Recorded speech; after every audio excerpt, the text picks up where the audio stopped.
La vie en prison depuis le 7 octobre, aucun humain ne peut l'imaginer. On a été soumis à toutes les tortures.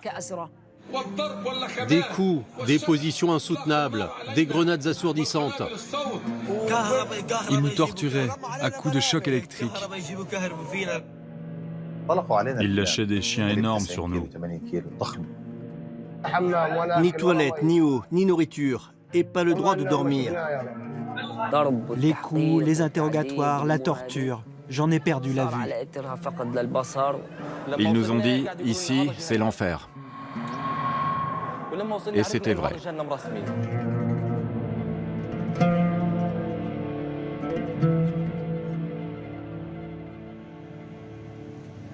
Chadi Aboussido est un photojournaliste gazaoui. Le 18 mars 2024, il est dans ce bâtiment, l'hôpital Al-Shifa à Gaza City. Il y filme les victimes des bombardements quand l'hôpital est pris d'assaut par l'armée israélienne. C'est à cet endroit que j'ai été arrêté. On est sorti par là. Des journalistes, des médecins, rien que des civils. Ils nous ont alignés juste là. Il y avait des caméras et on était en rang. Ici, il y avait un bulldozer et des mitrailleuses, des avions, des quadcoptères et plein d'hommes des forces spéciales. C'était terrifiant. On était pétrifiés. Là aussi, il y avait des chars et ça tirait dans tous les sens. Et nous, on était juste là. Quand un des soldats découvre que Chadi est journaliste, il le prend à part et l'amène à cet endroit. Ici, c'est encore une autre histoire. Il m'a déshabillé. Il avait un poing américain. Voilà, c'est comme ça que j'ai eu les côtes cassées pour la première fois. Il m'a tabassé et il m'a jeté là, exactement à cet endroit. J'étais menotté, comme ça. J'étais tout nu. On était en mars, il faisait froid, il pleuvait. Et ce côté-là était cassé. Je me tordais de douleur par terre. Et je suis resté là, gisant et grelottant sous la pluie, pendant plus de 10 heures.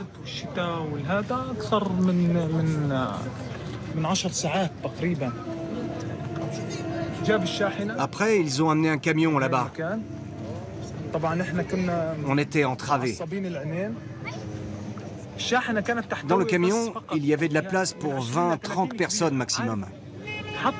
Mais le soldat nous a empilés les uns sur les autres. 70 personnes, attachées les yeux bandés. On suffoquait. Et on est resté comme ça 1 jour et demi sans une goutte d'eau. Certains s'évanouissaient. On n'avait pas d'oxygène. Le camion a pris par là, vers la torture, la détention, la souffrance.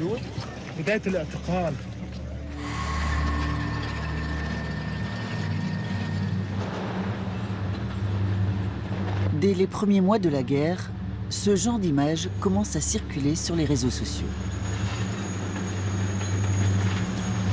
Des arrestations de masse par l'armée israélienne et toujours plus nombreuses, des familles gazaouis signalent la disparition de proches et accusent Israël d'enlever des civils.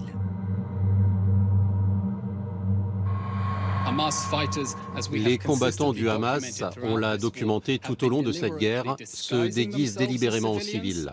On va bien sûr déterminer qui doit être détenu et jugé comme terroriste et qui ne l'est pas.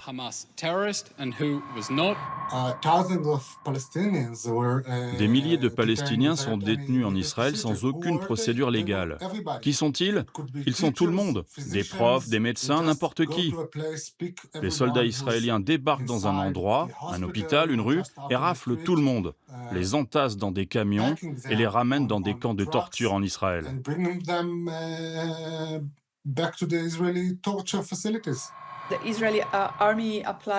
L'armée israélienne a appliqué une politique de disparition forcée. C'est-à-dire que personne ne pouvait obtenir d'informations sur les Gazaouis qu'ils détenaient. Qui sont-ils? Que leur est-il arrivé? Où sont-ils détenus? Ce sont des otages aussi, des milliers de personnes. Un quart seulement des détenus gazaouis seraient du Hamas selon une enquête de ces 3 médias d'investigation qui ont accédé aux données de l'armée israélienne sur les 19 premiers mois de la guerre. La vaste majorité, donc, sont des civils. Israël les détient grâce à une loi, la loi sur les combattants illégaux. Elle permet d'incarcérer indéfiniment tout Gazaoui soupçonné d'avoir participé à des hostilités ou menacé la sécurité d'Israël. Sans preuve, ni inculpation, ni procès, sans accès à un avocat avant des mois, ni visite de la Croix-Rouge, interdite après le 7 octobre.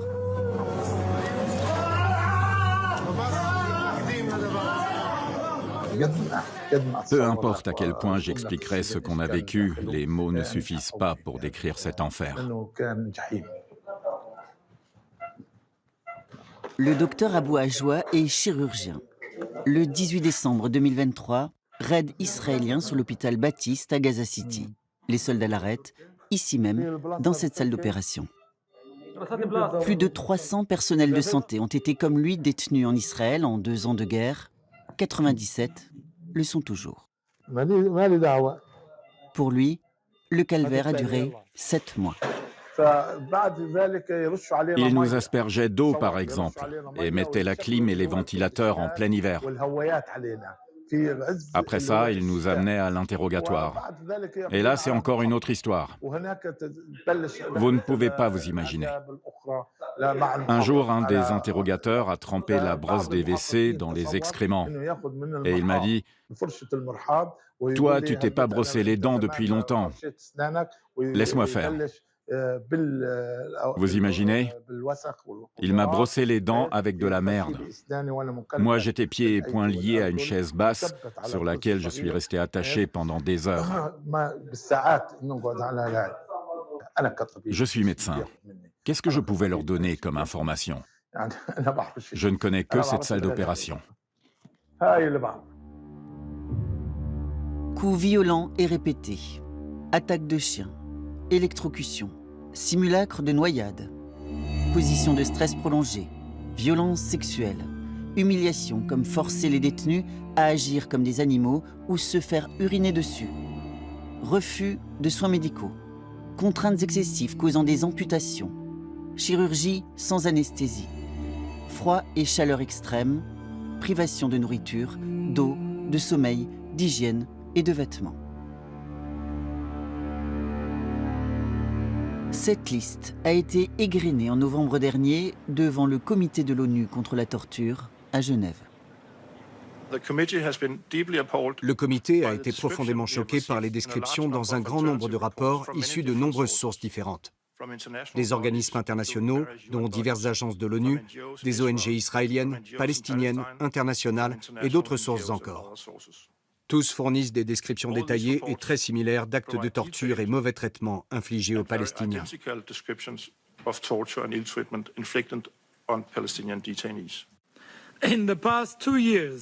Ces 2 dernières années, Israël a réaffirmé à maintes fois son engagement à respecter ses obligations conformément à ses principes et valeurs morales, même face aux défis posés par une organisation terroriste qui déclare sans honte qu'elle cherche à faire le plus de mal possible aux civils à Gaza.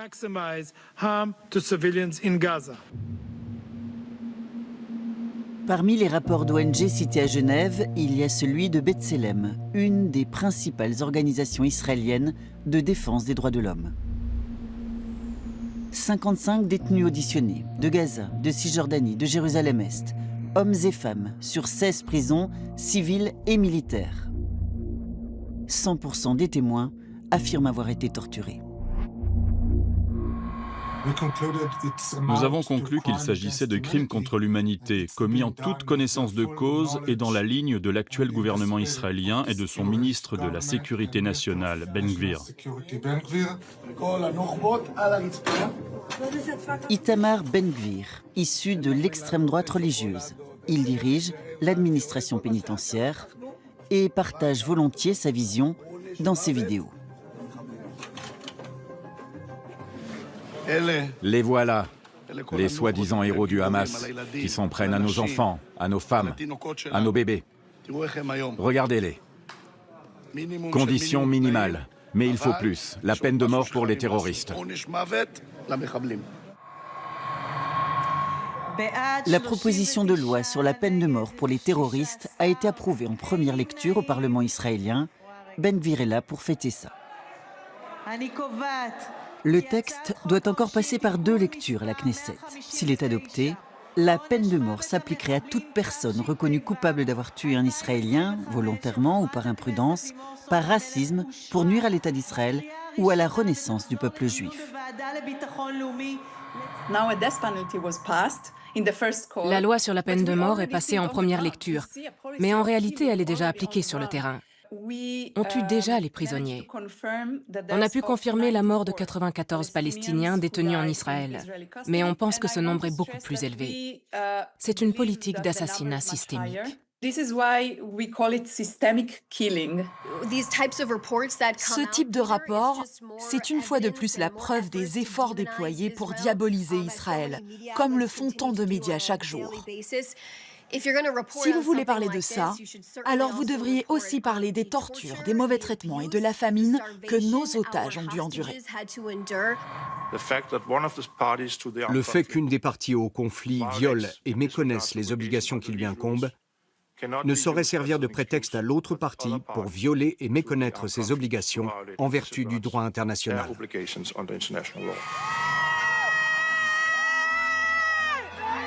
La fin de 2 ans de calvaire pour les 20 derniers otages israéliens encore vivants.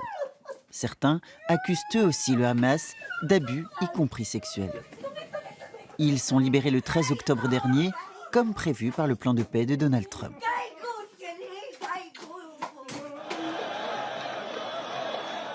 En échange, près de 2000 prisonniers palestiniens sont libérés aussi, 250 condamnés pour des attentats et 1700 Gazaouis relâchés, la plupart sans charge.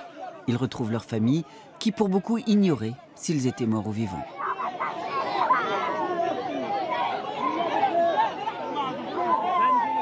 Parmi eux, on retrouve Shadi, le journaliste qui avait été arrêté à l'hôpital Al-Shifa. Il disait « On a tué vos enfants ». Et Gaza, en rentrant, on a découvert comme une scène du jugement dernier. Gaza n'est plus.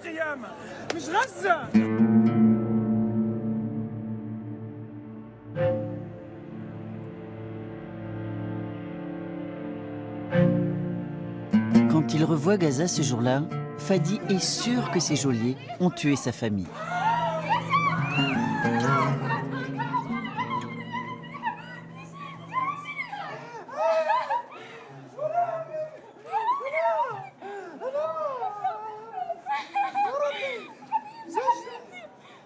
Moment incroyable où il retrouve sa femme vivante et ses enfants aussi.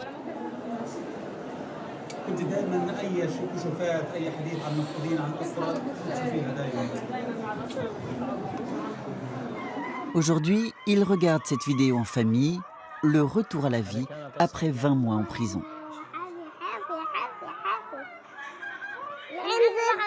Des mois de terreur qui le hantent. Le soldat m'a dit « On a tué tous les journalistes à Gaza. Et ceux qu'on n'a pas tués, on les a amenés ici. Et comme je t'ai fait abandonner ta caméra, maintenant, je vais briser la lentille de tes yeux. » Il a mis ses gants et il m'a frappé l'œil jusqu'à ce qu'il saigne. Pas une partie de mon corps n'a pas souffert. Ça me rappelle des choses horribles. Un jour, il y avait un gars à côté de moi. Et il criait « On est des civils, on n'a rien fait ». Le soldat lui a dit « Je vais t'apprendre à la boucler ». Et il a amené les chiens.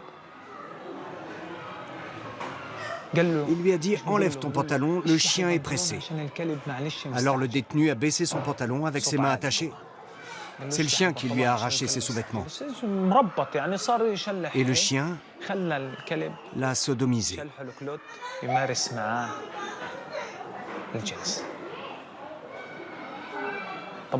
Et nous, on a vu ça.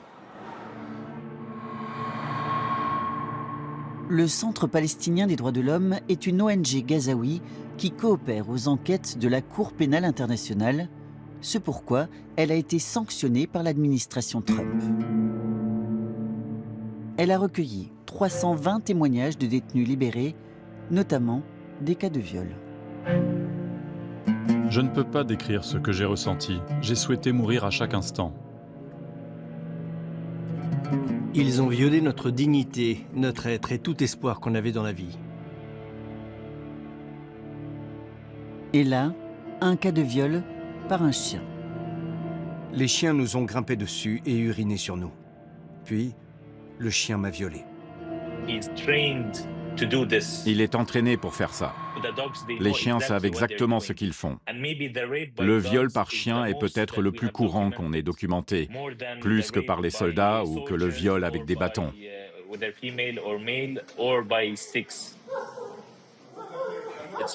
Ça fait partie de la déshumanisation. Si on est violé par des chiens, ça montre qu'on n'est pas des êtres humains comme eux. Je pense que c'est ça la raison. Déshumanisation, punition collective pour le 7 octobre et destruction de la société.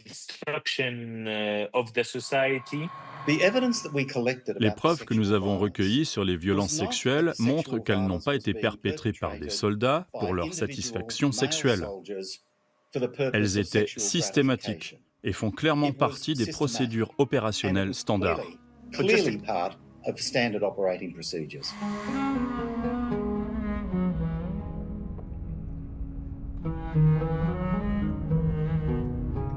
La prison de Sde-Teman, surnommée le Guantanamo israélien.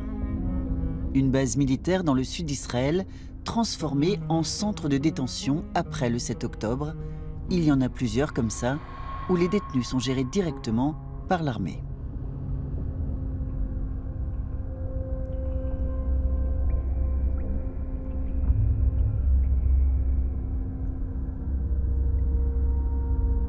C'est dans cette base de Sde-Teman que cette scène a été filmée début juillet 2024 par des caméras de surveillance.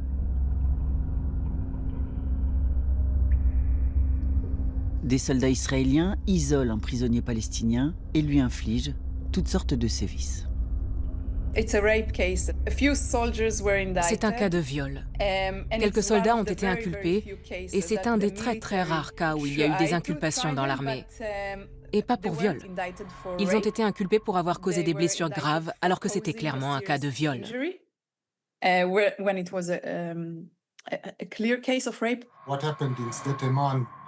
Ce qui s'est passé dans ce cas précis, c'est qu'en raison de ses blessures, le détenu a été transféré vers un hôpital civil.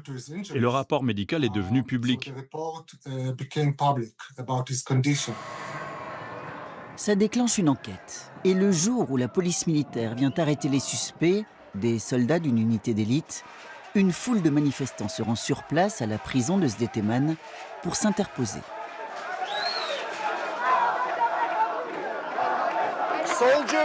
Dans ce pays, c'est un consensus. Si quelqu'un touche à nos soldats, on fait barrage. Personne ne touche à nos soldats. Le Premier ministre Benjamin Netanyahou condamne cette action, mais des ministres et députés de sa coalition sont parmi les manifestants. Et le même jour, l'affaire consume les débats dans cette réunion de parlementaires avec cette intervention d'un député du parti de Netanyahou. Je ne voterai plus rien tant qu'on ne mettra pas fin à cette folie. Que quelqu'un au bureau du procureur pense qu'on puisse arrêter des soldats pour ce qu'ils font aux terroristes du Hamas. Insérer un bâton dans le rectum de quelqu'un, c'est légitime? Si c'est un terroriste du Hamas, tout est légitime. Tout! C'est dans ce contexte tendu que la vidéo est diffusée sur une des chaînes les plus regardées en Israël, suite à une fuite. Elle a été transmise à ce journaliste, Guy Peleg. Les actes de violence commis par les accusés ont causé des blessures graves aux détenus. 7 côtes fracturées, perforation du poumon gauche, déchirure du rectum, blessure au corps et au visage. Et suite à une blessure par arme blanche, il a subi une chirurgie pour basculer son côlon vers la paroi abdominale.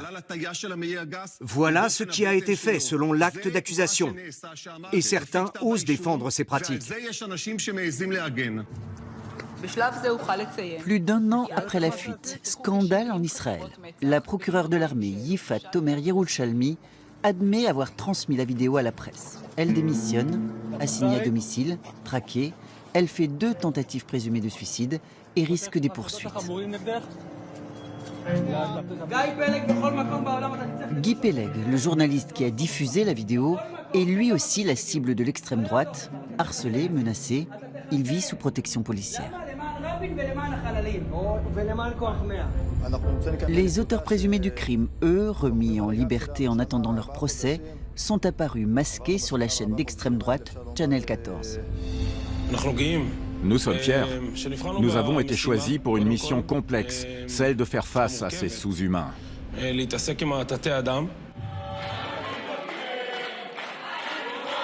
Audience de la Cour suprême sur la fameuse fuite de la vidéo. Les accusés sont accueillis en héros.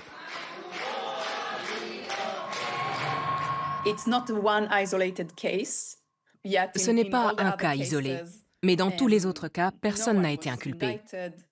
À notre connaissance, aucune enquête concernant les morts en prison n'a été ouverte contre aucun soldat, gardien ou médecin de prison.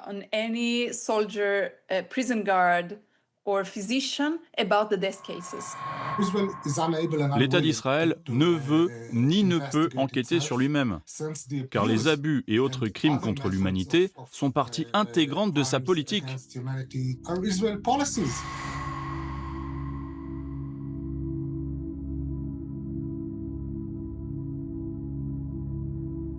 Dans l'enclave dévastée, la quête de leurs proches manquants consume des milliers de familles. Sont-ils sous les décombres? Détenus en Israël, morts ou vivants? Plus de 11 000 Gazaouis sont portés disparus selon l'ONU. Dans le cadre du plan de paix de Donald Trump, Israël a rendu, via la Croix-Rouge, 345 corps de Palestiniens. Des sacs, des numéros, aucun nom, 99 corps seulement ont pu être identifiés. Certains corps qu'on a reçus étaient complètement nus. Certains portaient des marques de tir par arme à feu, d'autres portaient des marques d'hémorragie sous-cutanée et autres traumatismes. Il y a de nombreux cas où les bras étaient ligotés dans le dos et 2 corps avec des nœuds coulants autour du cou.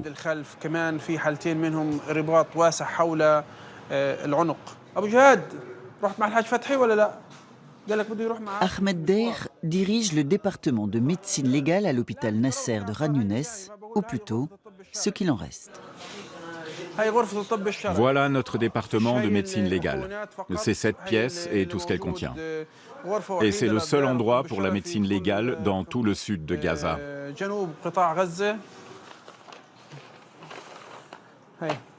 Des centaines de cadavres à identifier, alors que les infrastructures de santé à Gaza sont largement détruites. Pas de laboratoire fonctionnel ni de matériel pour les analyses ADN. Les dossiers médicaux ou dentaires des disparus souvent perdus. Même la conservation des corps est un casse-tête. On nous a donné des camions à crème glacée pour les préserver. On n'a pas de véhicules frigorifiques pour les cadavres. Les employés n'ont même pas de voiture pour venir travailler. Et un de nos collègues a dû ramener son propre écran de télévision qu'il avait sous sa tente pour la projection.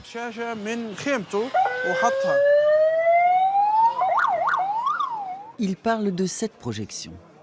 Ces familles de disparus sont venues scruter les photos des corps qui défilent à l'écran, à l'affût du moindre détail qui permettrait d'identifier un fils, un mari, un frère. Il n'y avait aucun détail fourni pour les corps qu'on a reçus. Mais cet homme a subi un épisode de suffocation. On voit ici que ses mains sont attachées derrière le dos avec des attaches en plastique.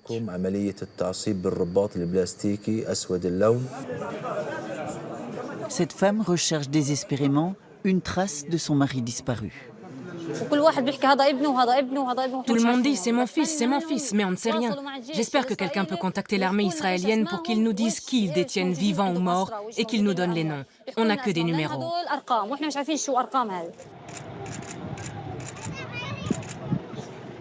Des numéros jusque dans la tombe.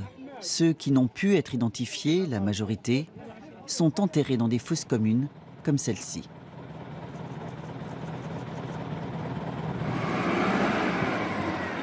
C'est une manière de briser la société palestinienne. Les Palestiniens vivent dans la peur constante de ce que ce régime d'apartheid peut leur faire subir sans aucune procédure légale. Et je dois le dire, en toute impunité, sous les yeux de la communauté internationale.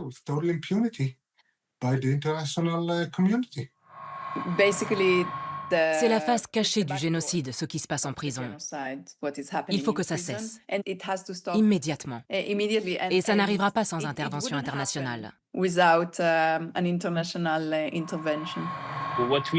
ce qu'on veut, c'est justice pour les victimes, que les responsables répondent de leurs actes.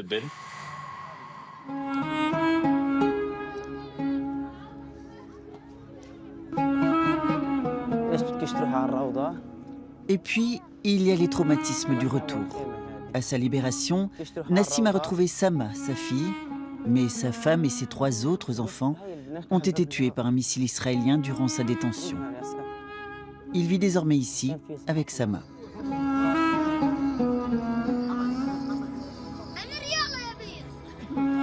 Nassim est hanté par ce jour en prison où un de ses geôliers lui propose de collaborer. Il refuse. Il m'a dit « Je te briserai le cœur. On s'occupera de ta femme et de tes enfants. »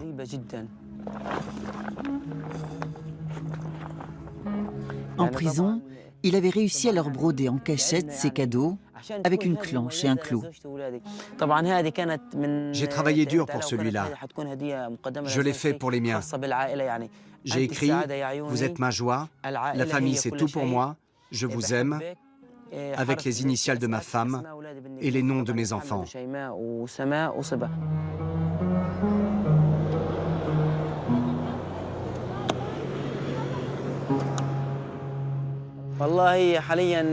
Sama, maintenant, est toute ma vie.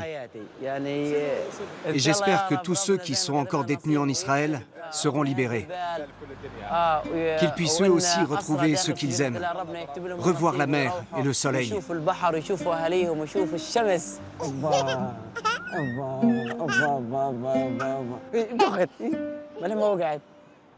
والله دخل